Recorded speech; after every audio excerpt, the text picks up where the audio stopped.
Hello, my name is Jordan Porter. I'm 31 years old, living alone in a small apartment in Boise, Idaho, working as a freelance voice actor. Sounds interesting, doesn't it?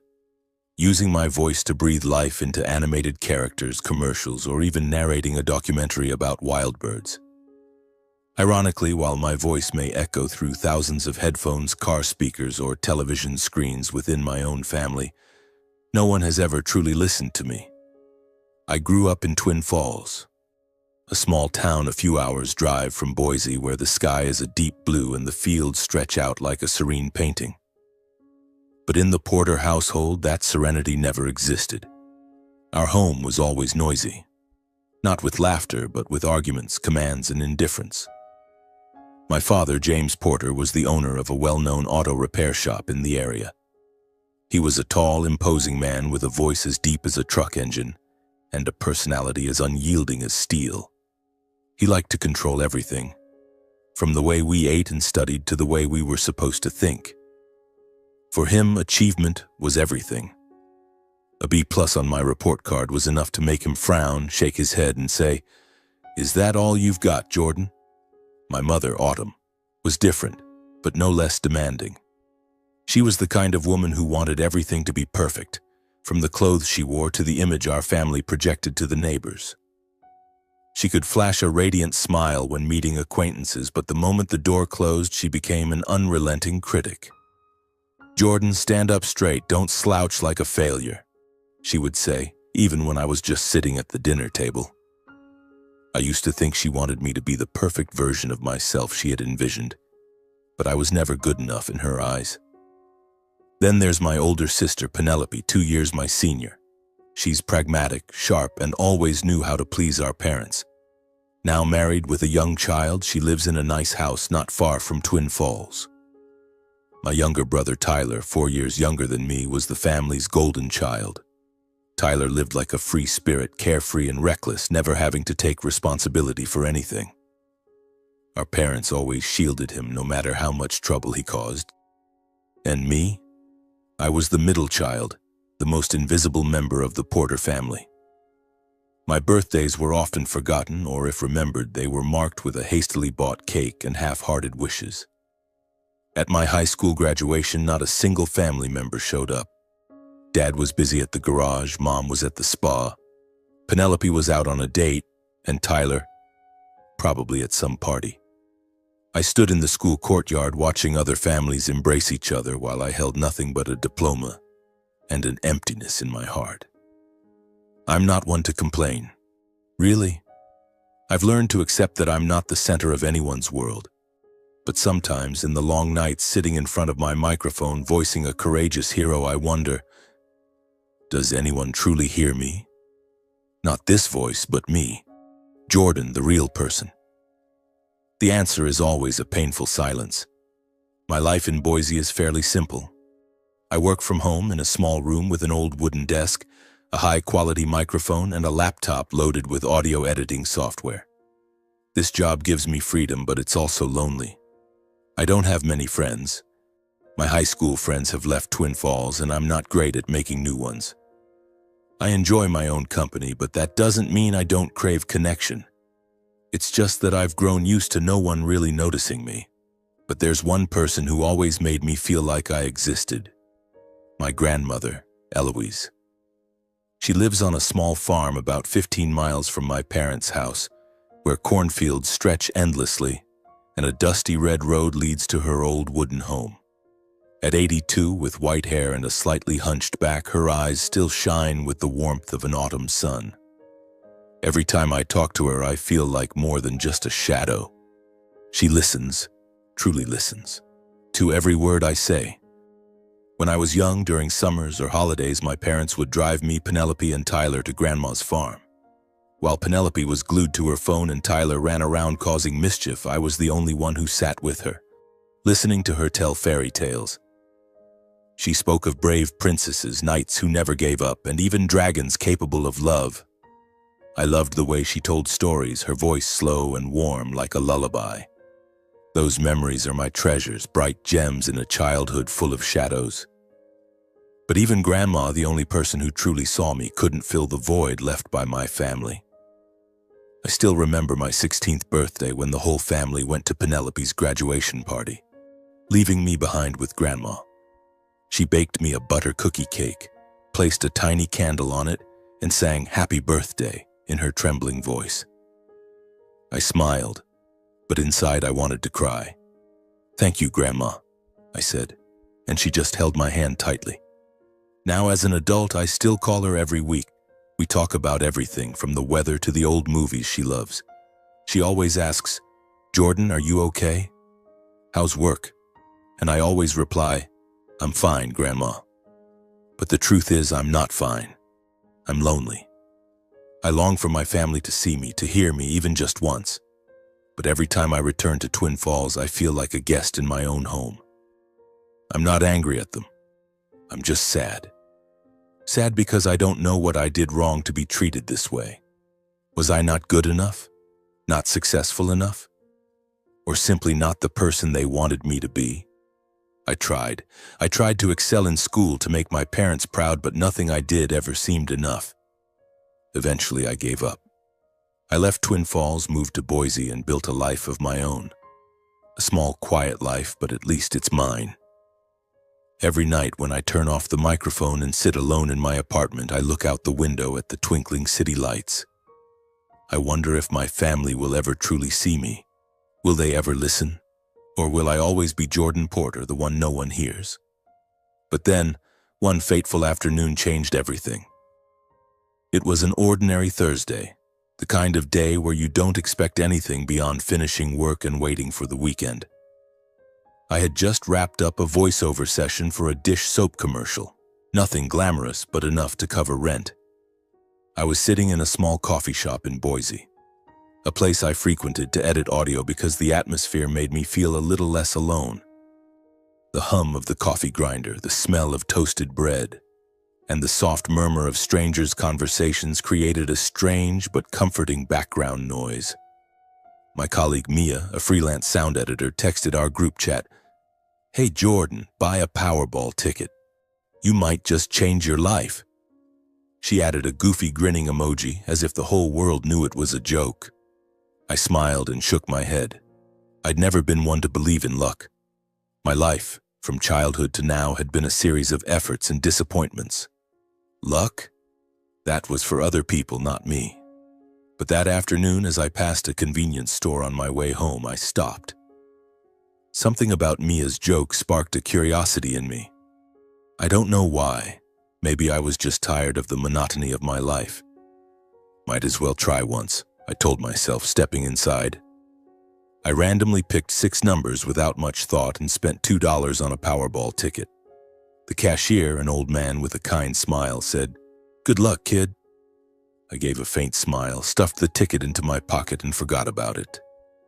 3 days later, I was eating a bowl of instant noodles in my apartment, scrolling through my phone when I saw a notification about the Powerball results. I didn't think much of it, just opened it out of curiosity. The numbers appeared on the screen: 7, 14, 23, 36, 52, 61. I stared, feeling like time itself slowed down. In that moment, my heart started pounding as if it wanted to leap out of my chest. I dug the ticket out of my pocket and compared the numbers. 7th match, 14th match, 23rd match. Oh my God, they all matched. I checked again. Once, twice, 3 times. Each time my hands shook more, my breaths grew shorter. I had won. $85 million. I sank into my chair, the flimsy ticket in my hand now feeling as heavy as the world. I didn't scream, didn't jump for joy, didn't call anyone. I just sat there, silent, feeling like I'd fallen into an unreal dream. $85 million. The number was so massive I couldn't wrap my head around it. Me, Jordan Porter, the invisible middle child, the one no one listened to, was now holding a ticket that could change my entire life. But right after the initial shock, another feeling crept in: fear. I grew up in a family where money was always at the center of every argument. My father once said, "Money can buy everything except honesty." He was right. Money could buy anything, and it could also destroy everything. I thought about my family. Dad with his endless business schemes, Mom with her obsession with a perfect image, Penelope with her pragmatism, and Tyler with his never-ending debts. If they found out I'd won, what would happen? Would they love me or just my money? I decided to keep it a secret. Absolute secrecy. Not a single person, not even Grandma Eloise, could know. I didn't want my life to turn into a circus where people suddenly cared about me because of the numbers in my bank account. I needed time to think, to figure out what this money would mean for who I was.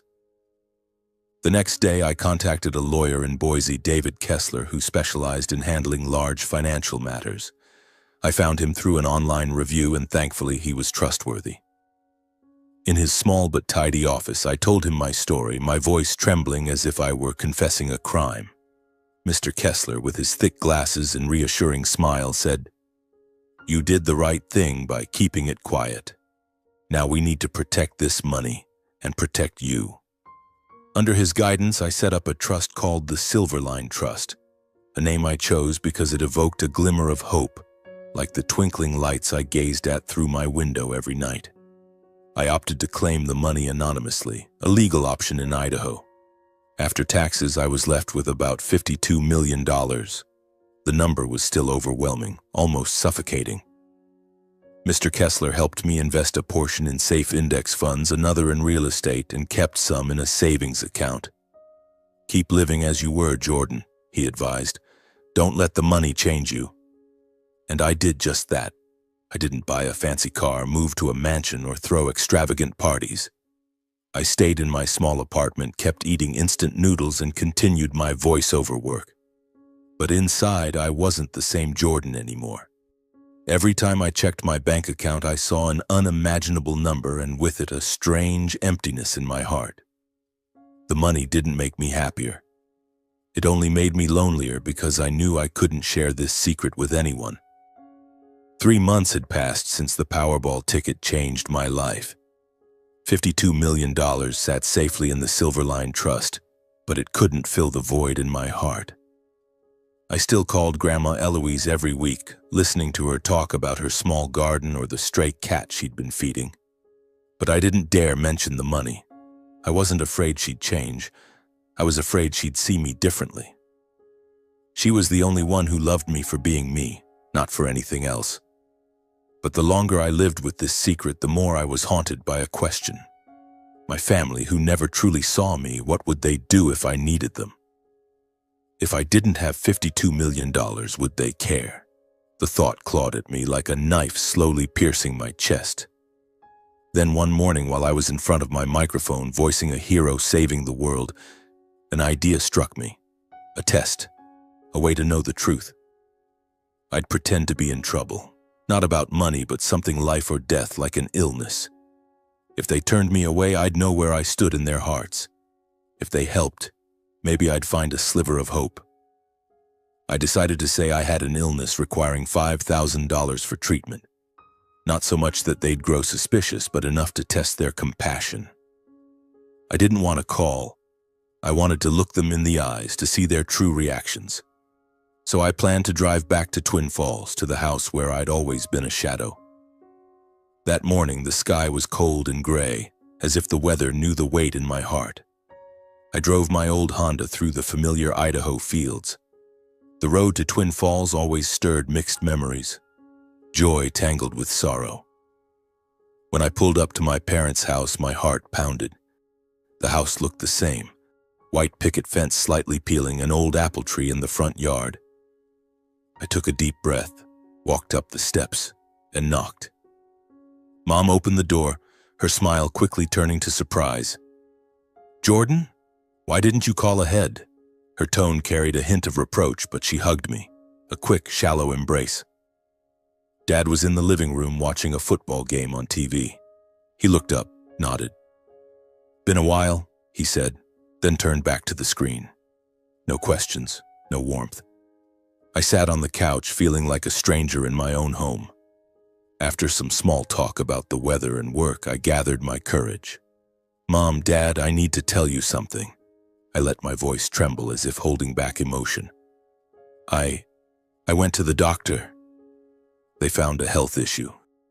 It's not too serious, but I need $5,000 for treatment. I don't have the money. Silence. A heavy, suffocating silence like the calm before a storm. Mom looked at me, her brows furrowing. "What kind of illness, Jordan?" she asked, but her tone wasn't concern. It was skepticism. I repeated the story I'd rehearsed about an endocrine issue requiring minor surgery. I tried to make it sound real, but not so severe they'd probe further. Dad set the remote down, looking at me for the first time since I'd arrived. "Jordan, you're 31. A man's gotta handle his own problems. We're not a bank." His voice was cold, as if I'd asked for money to buy a toy. Mom nodded, adding, "You know, Tyler's in a tough spot. He needs money to pay off debts, and we're trying to help him. You can manage, can't you?" My heart felt like it was being crushed. I hadn't expected them to hand over money right away, but I'd hoped, even just a little, that they'd show concern, ask questions, do something to make me feel like their son. But no. They were too busy with Tyler, as always. I nodded, forcing a weak smile. "Yeah, I understand. I'll figure it out." I stood, said goodbye, and left. As the door closed behind me, I felt a deeper crack form in my heart. Driving back to Boise, I didn't turn on the radio. I wanted to hear the wind, the tires on the road, and the sound of my heart breaking. I'd hoped, even just a little, that they'd care. But they didn't. I was still the one no one listened to. A few days later, I called Penelope.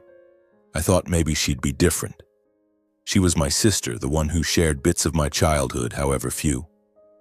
I told her the story about the illness, my voice weak, like I was pleading for help. Penelope sighed over the phone. "Jordan, I'd love to help, but I'm swamped with the kid and house renovations. I don't have $5,000. You'll figure it out, okay?" She added a few consoling words, but I knew they were empty. I hung up, feeling another piece of hope slip away.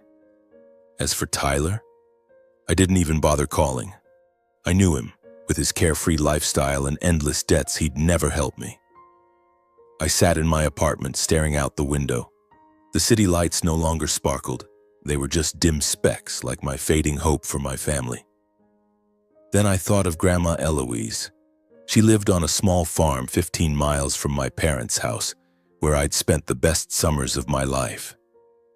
I remembered sitting on her wooden porch, listening to her fairy tales while nibbling on her homemade butter cookies. She always made time for me, even when I was just a quiet kid. Once, when Penelope teased me for stuttering, Grandma pulled me into her arms and whispered, "Your voice is a gift, Jordan. Don't let anyone tell you otherwise." I picked up the phone, hesitating.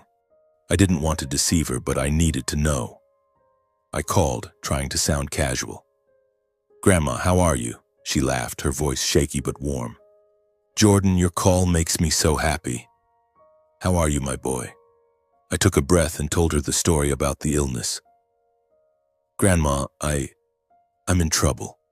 I need $5,000 for treatment. I don't know what to do." She went quiet, but it wasn't the cold silence of my parents. I heard her take a deep breath, then she said, her voice full of worry, "Oh, Jordan, why didn't you tell me sooner? I don't have much, but I'll do everything to help you. Wait for me, okay? I'll find a way."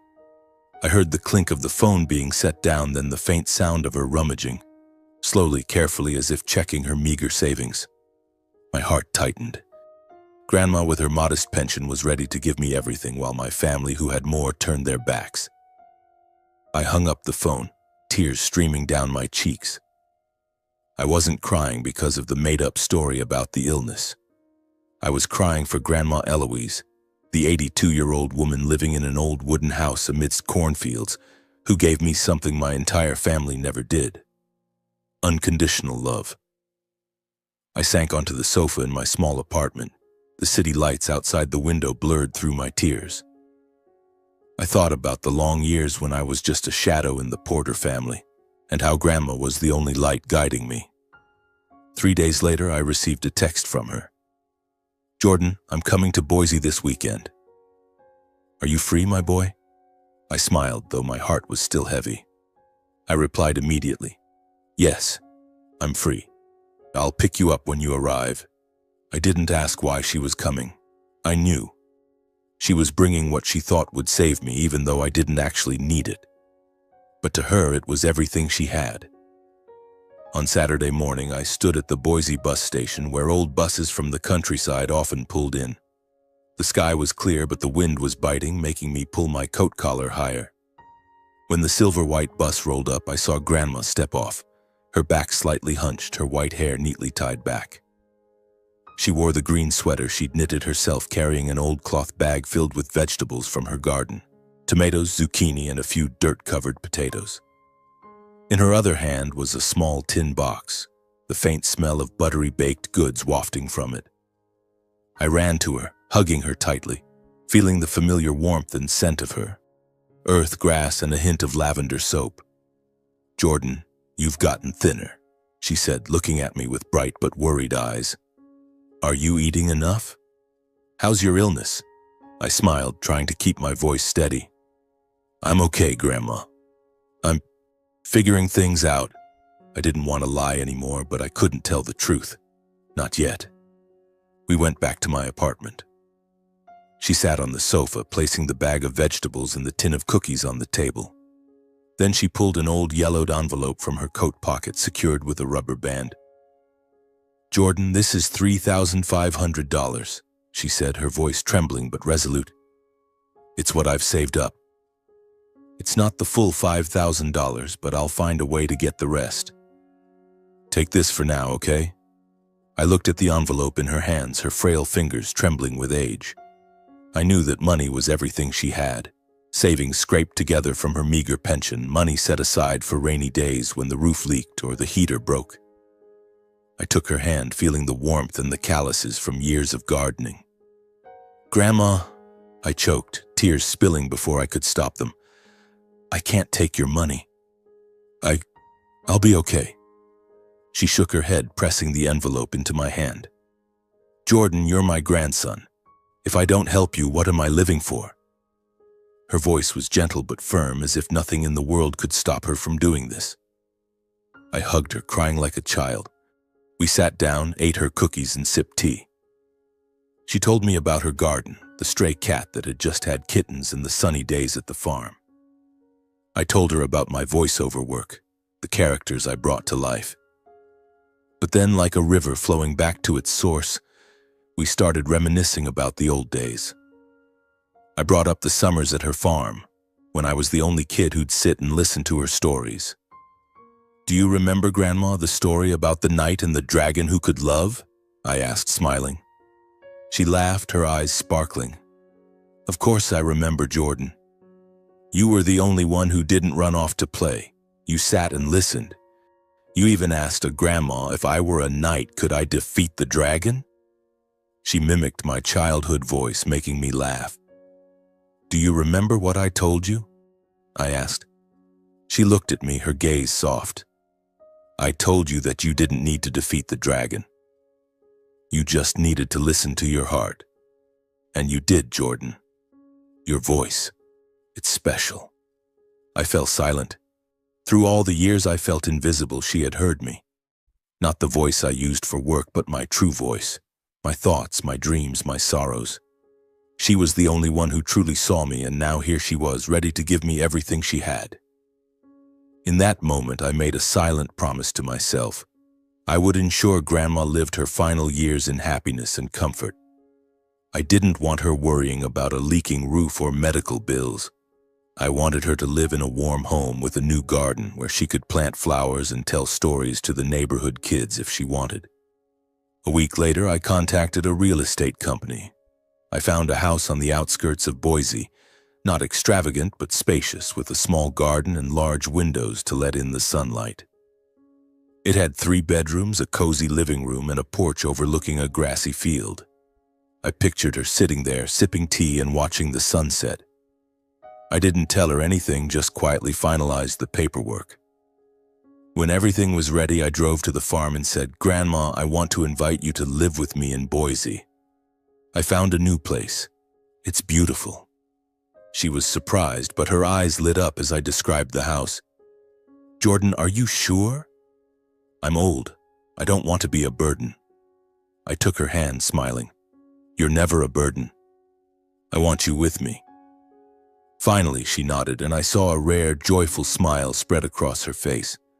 The day we moved into the new house, the sun shone brightly, golden light streaming through the windows. Grandma stepped inside, her old cloth bag in hand, looking around in awe. "Jordan, is this really your house?" she asked, her voice trembling. I nodded, leading her to the small garden where I'd already planted a patch of lavender, her favorite flower.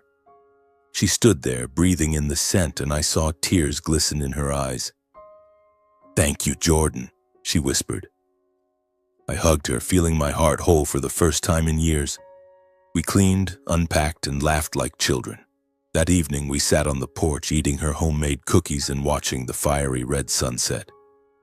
I looked at her, the woman who had given me everything, and I knew that even if my family turned their backs, I had her, the one who was always there. In the days that followed, life with Grandma in the new house settled into a gentle rhythm. Each morning I woke to the smell of coffee she brewed and the soft hum of an old song she sang. She loved tending to the small garden, pruning the lavender bushes and planting a few tomato plants. I continued my voiceover work in a small studio I set up on the second floor, but now when I stepped out of the room, I no longer faced loneliness. Grandma was there with her kind smile and endless stories. We ate dinner together, watched old movies on TV, and sometimes just sat in silence, listening to the wind rustling through the grassy fields. It was a simple life, but to me, it was happiness. Yet even with Grandma by my side, the wounds from my family still lingered. Every time I thought of my parents, Penelope or Tyler, a sharp pain pierced me. Not out of anger, but disappointment. I had tested them, and their response was like a knife. I wasn't important enough for them to stop, to listen. The $52 million in the Silverline Trust remained a secret, but it was also a reminder that I could do more, not just for myself, but for others who, like me, had been forgotten. The idea of starting a charitable foundation came to me one afternoon while Grandma and I sat on the porch. She was telling me about an old neighbor in Twin Falls, an elderly woman living alone who couldn't afford to fix her roof when the rainy season hit. "She struggled so much, Jordan," Grandma said, her voice heavy with sadness. "No one helped, just because she had no family." I looked at her, and a spark ignited in my mind. I had money, a lot of money. I could help people like that woman, the poor, struggling students, lonely elders, and I'd do it without anyone knowing who I was. I contacted Mr. Kessler, my lawyer, and began making plans. I wanted the foundation to be anonymous, not tied to the name Jordan Porter. I named it Silverline Hope. I decided to start in Twin Falls, the town where I grew up, where beautiful memories mingled with pain. I wanted to do something for this town, not to prove myself, but to give people like me, the forgotten ones, a chance. Silverline Hope was born quietly. I worked with a team of experts Mr. Kessler recommended who helped turn the money into action. The first project was a scholarship program for underprivileged students in Twin Falls. I remembered my school days wearing Penelope's hand-me-down jackets because my parents wouldn't buy new ones. I didn't want other kids to go through that. We awarded scholarships to 50 students, covering tuition, books, and a small living stipend. I never met those kids, but I imagined the smiles on their faces, and it warmed my heart. Next, I funded the construction of a small library in the town center.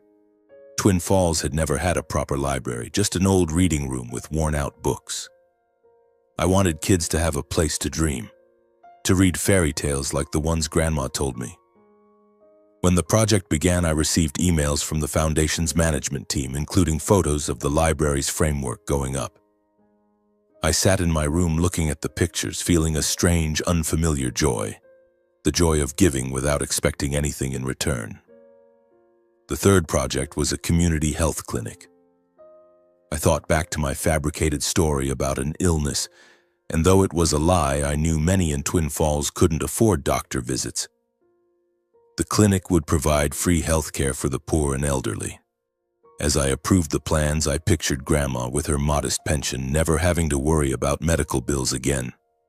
I didn't tell her about the foundation, but I knew she'd be proud if she knew. While Silverline Hope quietly took shape, Grandma and I lived peaceful days in our house on the outskirts of Boise. She loved cooking simple meals, pumpkin soup, toasted bread, and sometimes a dish of stew she called Grandma's Special. I loved watching her bustle in the kitchen, softly singing, as if time couldn't touch her. But whenever she asked about my family, I'd smile and change the subject. I didn't want her to know about the $5,000 test, didn't want her to be hurt by her own children and grandchildren. The resentment in my heart slowly faded, but the wound remained. I no longer hated my parents, Penelope or Tyler, but I couldn't forget how they'd turned their backs. Every time I thought of them, I saw myself standing in the Twin Falls house trying to speak while no one listened. But now, I had a greater purpose. Silverline Hope was my way of turning pain into action, loneliness into hope for others. And Grandma, the woman sitting beside me every evening, was why I kept going. One afternoon, as I reviewed reports from the Foundation's team, Grandma walked in carrying a tray of butter cookies. "Jordan, you're working too hard," she said, setting the tray on the table. "Take a break, eat some cookies with me." I laughed, closed my laptop, and sat beside her. "Grandma, do you think doing good makes us happier?" I asked. She looked at me, her eyes twinkling. "Happiness doesn't come from what you do, but from your heart. If you act out of love, you're already happy." A few weeks later, I received an email from the Twin Falls local government inviting me to the opening ceremony of the Community Health Clinic, the largest project of the Silverline Hope Foundation so far. They didn't know I was the primary donor, only that I was a former resident of the town. I hesitated, unsure if I wanted to return to a place filled with such bittersweet memories. But then I looked at Grandma, watering the lavender bushes in the garden, and I knew I had to go. Not just for the clinic, but because I wanted her to see that I had done something meaningful, even if she didn't know the full truth. "Grandma, I'm going back to Twin Falls this weekend," I told her over dinner. "There's an opening ceremony for a new health clinic. Will you come with me?" She looked surprised, then smiled. "A health clinic? That's wonderful, Jordan. I'll go. Let's see how the town's doing." I nodded, trying to hide my nervousness. I didn't know if my family would be there, but the thought of facing them made my heart race. On the day of the ceremony, the Twin Falls sky was clear, with golden sunlight streaming over the grassy fields. The new clinic stood on the outskirts of town, a modest but modern building with white walls and large windows. A crowd gathered in the front yard, locals, officials, and a few reporters from the local paper. Grandma and I arrived early, sitting in the back row. She wore her favorite green knitted sweater, her hand clasped in mine, her eyes sparkling as she looked at the building. "It's beautiful, Jordan," she whispered. "Who funded something so generous?" I smiled, saying only, "Just a kind person, Grandma." Then I saw them, my parents, Penelope and Tyler, entering the ceremony area. My heart stopped. They didn't know I was here, and I hadn't told them I was coming. Dad, with his sturdy gait, wore his familiar plaid shirt. Mom, with her carefully curled hair, was talking to Penelope. My sister pushed a stroller, looking tired but polished. Tyler, with his messy hair and wrinkled t-shirt, was scrolling through his phone, oblivious to his surroundings. They sat a few rows ahead, unaware of me and Grandma. The ceremony began with a speech from the mayor thanking the anonymous donor and emphasizing the clinic's importance. I listened, but my mind wandered. I thought back to that evening at my parents' house when I asked for $5,000 and was turned away. The pain still lingered like an unhealed scar. I glanced at Grandma clapping softly and felt a small comfort. But then, Penelope turned around and spotted me. She whispered something to Mom, and the whole family looked my way. Tyler smirked, as if he'd just seen something amusing. After the mayor's speech, Penelope stood and approached me and Grandma. "Jordan, why didn't you tell us you were coming?" she asked, her tone half surprised, half sarcastic. Before I could respond, Tyler cut in. "Still doing that oddball stuff? Voicing cartoons?" He laughed loudly as if it were the funniest thing in the world. Dad looked at me, saying nothing, but his eyes were full of judgment. Mom gave a strained smile, saying, "You came to visit without calling. You surprised me." Grandma greeted them softly, her voice trembling, but no one responded. No one asked how I was, no one cared. I just nodded, holding Grandma's hand tightly, trying to stay calm. Then the moment came. The MC, a cheerful middle-aged woman, stepped up to the podium. "And now, we invite the primary donor of this health clinic to speak. Please give a round of applause." The crowd clapped, looking around curiously. I took a deep breath and stood. Grandma looked at me, surprised. "Jordan, where are you going?" she whispered. I smiled, squeezing her hand. "I'll be right back, Grandma." I walked to the podium, feeling dozens of eyes on me. The air seemed to freeze. I saw my parents' stunned faces, Penelope's jaw drop, and Tyler lower his phone, eyes wide. I stood at the microphone, my heart pounding, but my voice was steady. "Thank you for being here today," I said, looking out at the crowd but letting my gaze linger on my family. "I once asked for $5,000 to survive. Today I'm giving $5 million so this town can thrive." The room erupted in applause. Strangers stood cheering, but my family sat frozen like statues. Dad bowed his head, Mom covered her mouth, Penelope shook her head in disbelief, and Tyler stared as if I were a complete stranger. I looked at Grandma. Her eyes were teary, but not with sadness. It was the look of pride, the look of someone who had always believed in me. I stepped down from the podium, returning to her side, not glancing at my family again. She took my hand, whispering, "Jordan, you've made me so proud." As the ceremony ended, I helped Grandma to the parking lot. She smiled at everyone while I tried to avoid the curious stares directed at me. "Jordan, you didn't tell me you funded this," she said as we got into the car, her voice soft but tinged with concern. I smiled, hands on the steering wheel. "I wanted to do it quietly, Grandma. I didn't need anyone to know." She nodded, letting out a small sigh. "I understand, but secrets sometimes are scarier than poverty." Before I could start the car, my phone rang. It was Dad. I hesitated for a few seconds before answering. "Where are you?" His voice was cold. "I'm about to take Grandma back to Boise." "No need. Come back to the house now. Your mom and Penelope are here. We need to talk." I glanced at Grandma. She nodded silently as if she knew I couldn't avoid this conversation. I turned the car around, driving toward the old house in Twin Falls.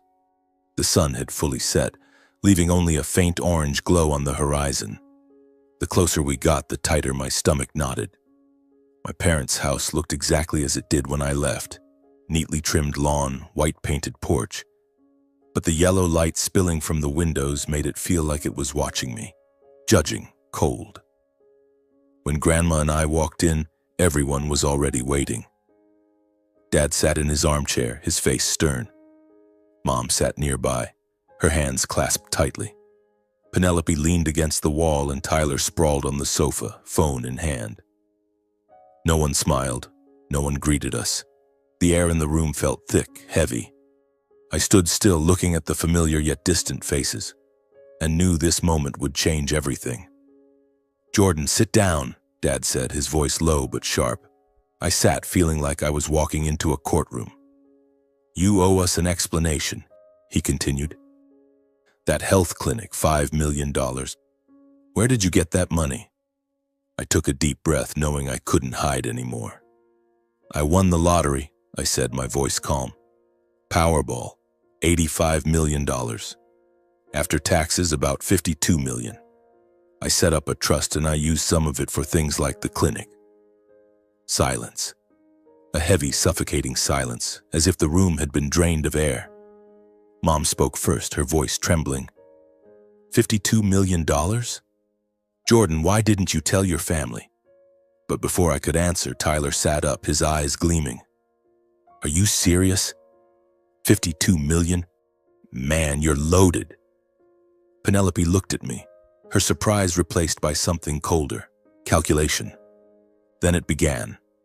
Dad spoke first, his tone softening, almost friendly. Jordan, you know I've always wanted to expand the business.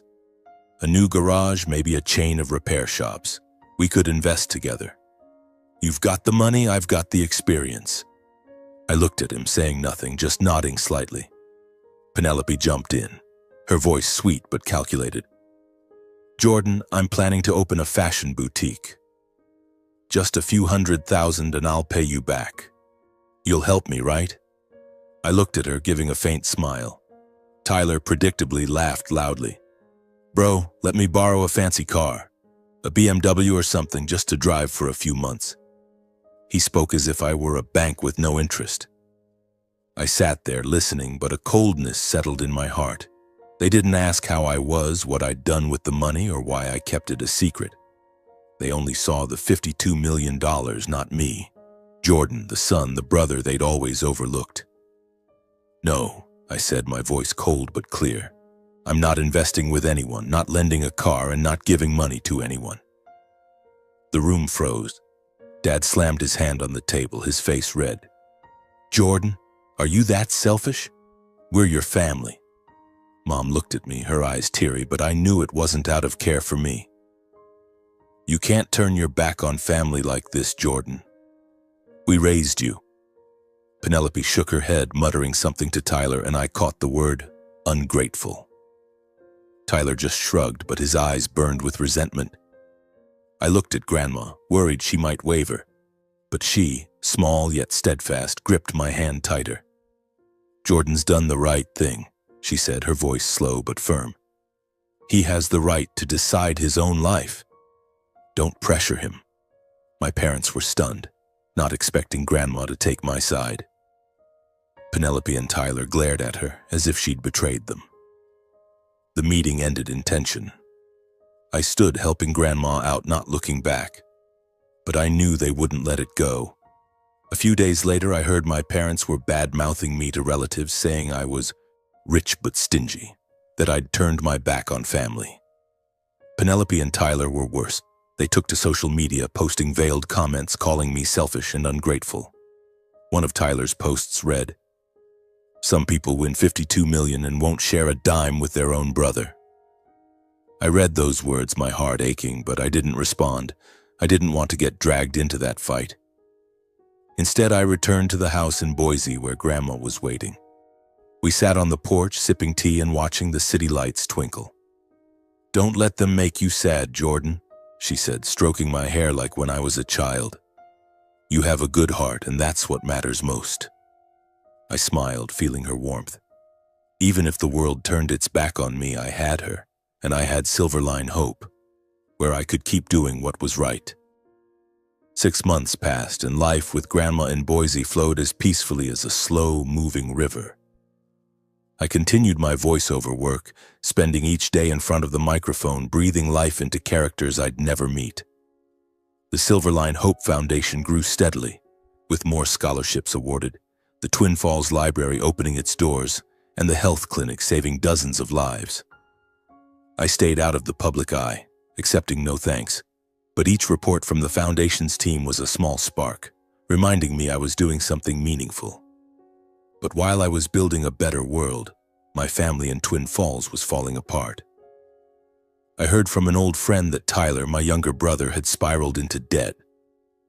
With his reckless lifestyle, he'd borrowed from the wrong people, and now those debts were dragging our parents down with him. I wasn't surprised. Tyler had always been an uncontrollable whirlwind, and my parents were always ready to shield him no matter the consequences. But I hadn't expected their indifference and their greed after learning about my money to push things to the brink. One evening, as I was having dinner with Grandma, my phone buzzed. It was Penelope. Her voice trembled through the speaker, lacking its usual sharpness. "Jordan, Dad had a heart attack. He's in Twin Falls Hospital. It's not good." My blood ran cold. Despite Dad's rejection, despite calling me selfish, he was still my father. Without thinking, I said, "I'm coming right now." I drove to Twin Falls in the dark, the road lit only by my headlights. Memories flooded back. Dad teaching me to fix cars in the garage, his voice stern but sometimes patient. Him watching football, letting me sit beside him, though he never asked which team I liked. I'd once wanted to make him proud, but he never saw me. Now, with him in the hospital, I didn't know if I was rushing there out of familial love or an inescapable sense of duty. The Twin Falls Hospital glowed brightly in the night, the smell of antiseptic and the hum of machines making me uneasy. I found Mom, Penelope, and Tyler in the waiting room. Mom hugged me, tears streaming down her face, but I felt no warmth. "Jordan, thank you for coming," she whispered. Penelope grabbed my hand, her eyes filled with worry and a hint of calculation. Tyler just nodded, looking more worn out than ever, like he'd been through a battle. "How's Dad?" I asked. Penelope's voice broke as she answered, "The doctor said it was a heart attack from stress. They're working on him, but the costs are high, Jordan." I knew what she was implying. They thought I, with my $52 million, would easily open my wallet. But I said nothing, just nodded and went to find the doctor. He was a middle-aged man with a weary face, explaining that Dad needed immediate surgery with costs running into tens of thousands. I didn't hesitate. "I'll cover everything," I said, but added a condition. "Please keep my name out of it. Don't tell my family." I contacted Mr. Kessler, my lawyer, to arrange payment through the Silverline Trust completely anonymously. I didn't want them to know, didn't want them to feel indebted to me, or worse, think I was doing this to prove something. I did it because despite the pain they'd caused me, I couldn't let my father die without doing something. Over the next few days, I stayed in Twin Falls, sleeping on a sofa in the hospital waiting room, quietly monitoring Dad's condition. Mom, Penelope, and Tyler didn't know I'd paid, and they didn't ask. They were too busy worrying, arguing about Tyler's debts, about who would cover the hospital bills. I overheard them, Tyler blaming Dad for pressuring him to pay off debts, Mom lamenting about money, and I stayed silent. I didn't want to argue, didn't want to remind them of what had happened. After a week, Dad recovered. The doctor came out and told the family, "He's stable now. If someone hadn't covered the costs in time, he wouldn't have made it." Mom looked around, confused. "Who paid?" "We don't have the money yet." The doctor just smiled, saying it was an anonymous benefactor. I stood there watching them but said nothing. I left the hospital soon after, returning to Boise to Grandma. When I got home, Grandma asked about Dad's health, and I told her about his hospitalization. "I paid all the hospital bills, Grandma. I didn't want them to know. As long as Dad's okay, that's enough." She was quiet for a long moment, her hand gently squeezing mine. "You always think of others, Jordan. But some things people need to know so they can feel regret." A few days later, as I sat with Grandma on the porch, she got a call from Mom. I couldn't hear their conversation, but when she hung up, she looked at me, her eyes gentle but resolute. "Jordan, I told your mom. I told her you paid for your dad's hospital bills." I was stunned. "Grandma, why?" "I didn't want them to know." She took my hand, her voice slow. "Jordan, they need to know how good you are. They need to know how big your heart is, even if they don't deserve it." I didn't know how to feel. Part of me was upset with Grandma for revealing the truth, but another part felt relieved. The truth was out, not through my words, but through her love. I hugged her, feeling her familiar warmth, and knew that whether my family changed or not, I had her. The one who always saw me, always loved me for no reason other than being me. Few weeks after the hospital incident, I received a call from Mom. Her voice over the phone lacked the cold judgment it once carried. Instead, she spoke slowly, almost hesitantly. "Jordan, can you meet with me and Dad? The whole family wants to talk to you." I went silent, gripping the phone tightly. Part of me wanted to refuse, to keep a safe distance from old wounds. But then I looked at Grandma, watering the lavender bushes in the garden, and remembered her words. Happiness comes from your heart. I took a deep breath and replied, Yes, Mom. I'd like to invite everyone to Boise. This weekend, okay? I didn't know what to expect from this meeting. An apology? A change? Or just another encounter with disappointment? I decided to invite them to my and Grandma's home, not to show off, but to let them see the life I'd chosen. Simple, peaceful, and filled with love. I wanted them to understand that money didn't define me, but moments like these did. Sitting with Grandma, listening to her stories, and feeling the presence of true family. On the day they arrived, Grandma and I prepared a simple dinner. She made her special stew while I baked some bread and tossed a salad with vegetables from the garden. The house was filled with the warm aroma of food, and soft golden light glowed from the dining table. I stood in front of the mirror, adjusting my shirt, feeling the nervous anticipation of a boy facing his parents after doing something wrong. But this time, I wasn't wrong. I was just being myself. When the doorbell rang, my heart pounded. I opened the door to find Dad, Mom, Penelope, and Tyler standing there. Dad looked older, his hair streaked with gray, his face still marked by exhaustion from the heart attack. Mom wore a simple sweater, no longer the picture of perfection. Penelope pushed a stroller, her young child fast asleep. Tyler, for the first time, wasn't holding his phone, just standing there, his eyes avoiding mine. "Come in," I said, my voice calm but my heart racing. Grandma greeted them, hugging each one as if nothing had ever happened. "Come on in, everyone," she said warmly. "I made stew. Sit down and eat with me." They stepped inside, looking around the house. I saw Mom pause by the lavender bushes outside the window, her eyes softening. "It's beautiful, Jordan," she whispered. Dad nodded but said nothing, taking a seat at the table. Dinner began in silence.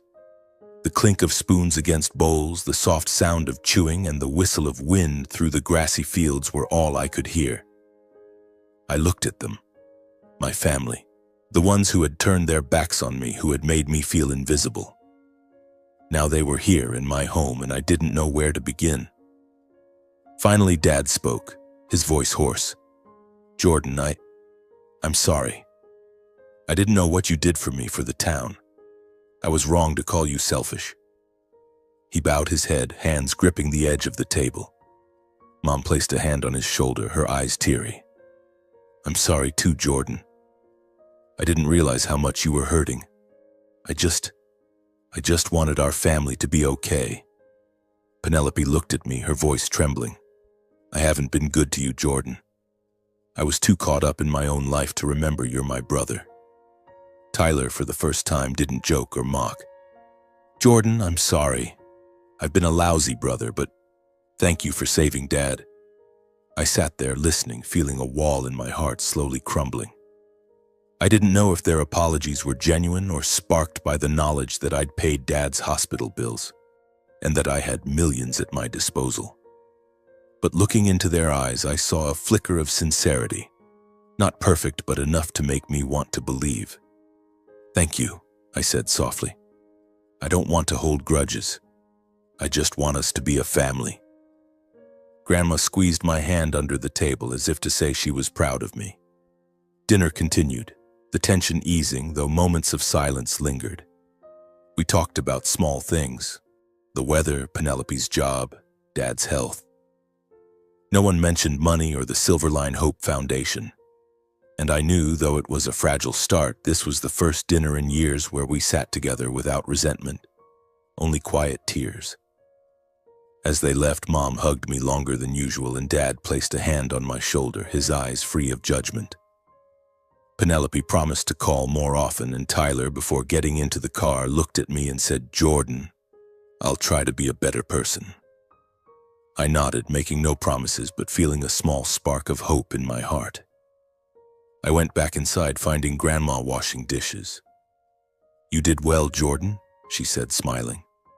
I hugged her from behind, feeling the warmth of the woman who had taught me about love and forgiveness. That night, I stood on the porch watching Boise's lights twinkle, and for the first time in years, my heart felt lighter. My family wasn't perfect, and we'd likely need time to heal.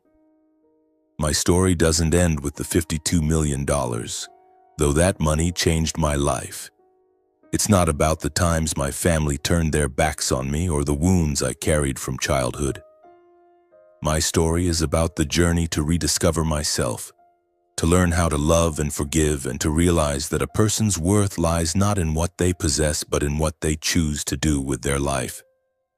When I won the lottery, I thought money would fill the void in my heart. I believed it would make my family see me, love me, and that I'd no longer be Jordan Porter, the one no one listened to. But I was wrong.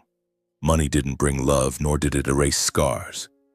It was just a tool, and how I used it shaped who I am today. The Silverline Hope Foundation, with its scholarships, library, and health clinic, wasn't just a way to help others, it was a way to heal myself. Every student who received a scholarship, every elderly person cared for at the clinic, was a piece of the puzzle that made me feel my life had meaning. But the greatest lesson I learned didn't come from the money. It came from Grandma Eloise. She taught me that true love doesn't need conditions, recognition, or fame. When she offered me her entire savings of $3,500, I understood that love isn't measured by material value but by the willingness to sacrifice. She was the light that guided me through my darkest days, and through her I learned to forgive. Not just my family, but myself. My family isn't perfect. My parents, Penelope and Tyler, hurt me deeply. When I pretended to need $5,000, they turned away, and when they learned about my $52 million, their attitudes changed. But when Dad was in the hospital and when they sat in my Boise home apologizing and admitting their mistakes, I realized that forgiveness isn't about erasing the past. It's about allowing yourself to move forward. I didn't forgive to make them feel better, but to set myself free from resentment, pain, and the loneliness that once held me captive. If I could offer one piece of advice to you reading this story, it would be this.